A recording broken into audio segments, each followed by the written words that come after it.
Live நேயர்களுக்கு வணக்கம். இன்னைக்கு நம்ம என்ன பட திரை விமர்சனம் பார்க்க போறோம்னா சொட்ட சொட்ட நினையுது அப்படின்ற திரைப்படத்தை பற்றி தான் பார்க்க போறோம். இதுல முக்கியமான ஒரு கேரக்டர் பார்த்தோம் அப்படின்னா தலையில முடியே இல்லாத ஒரு ஹீரோ.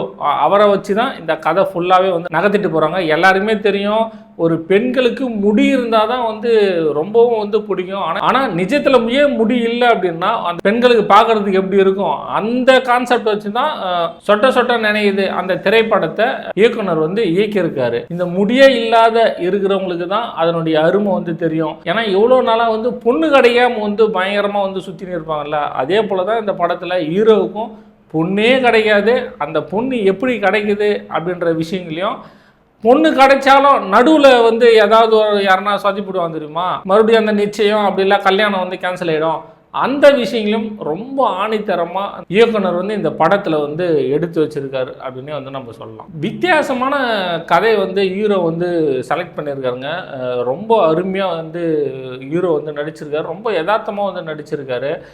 என்ன யதார்த்தமாக நடிச்சிருக்காரு அப்படின்னா, இப்போ எனக்கே வந்து ஒரு சொட்டத்தலை அப்படின்னு வச்சுக்கோங்க, நான் வந்து எவ்வளோ விஷயங்களை நான் ஃபேஸ் பண்ணியிருப்பேன் அப்படின்ற விஷயங்களை ரொம்பவும் அருமையாக வந்து ஹீரோ வந்து அந்த படத்தில் அவ்வளோ சூப்பராக வந்து பண்ணியிருக்காப்புல. ஹீரோயினும் அவ்வளோ அருமையாக வந்து பண்ணியிருக்காங்க. அதே போல் மியூசிக் வந்து சூப்பராக இருக்குது. கதைக்களம் ரொம்பவும் வந்து யதார்த்தமாக இருக்குது. இந்த படத்தை ஏன் நம்ம பார்க்கணும் அப்படின்னா, தலையில் முடியே இல்லாதவங்க அந்த படத்தை பார்க்கும்போது ஐயோ நம்மளுக்கு கல்யாணம் ஆகும்போது இப்படி தானே நம்ம ஃபேஸ் பண்ணோம் அப்படின்ற விஷயங்கள் கண்டிப்பாக வந்து அந்த ஹீரோ வந்து ஃபேஸ் பண்ணதை அவங்களுடைய வாழ்க்கையில் ஃபேஸ் பண்ண மாதிரியே அவங்களுக்கு வந்து ஒரு ஞாபகம் வரும். அதனாலேயே இந்த படம் வந்து தலையில் முடி இல்லாதவங்க முக்கியமாக பார்க்கணும் அப்படின்னு வந்து சொல்லலாம். எல்லாருமே பார்க்கலாம் இந்த படத்தை, இருந்தாலும் அவங்க பார்த்தோம் அப்படின்னா அந்த ஃபீலிங் வந்து கண்டிப்பாக தெரியும். அதை வந்து மனைவிக்கிட்டே ஷேர் பண்ணிக்கலாம். நான் வந்து உன்னை பொண்ணு பார்க்க வரும்போது நீ என்னை இப்படி தானே பண்ணேன் அப்படின்ற மாதிரி மனைவிக்கிட்டே வந்து ஷேர் பண்ணுற மாதிரியும் இந்த கதையை வந்து அவ்வளோ அற்புதமாக வந்து டைரக்டர் வந்து பண்ணியிருக்காரு.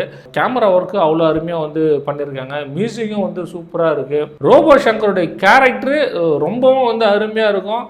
இந்த படத்தில் சிரிப்புக்கும் கொஞ்சம் பஞ்சம் எல்லாமே இருக்கும் அப்படின்னு வந்து நம்ம சொல்லலாம். சாங்ஸும் வந்து சூப்பராக வந்து இயக்குனர் வந்து பண்ணியிருக்காரு.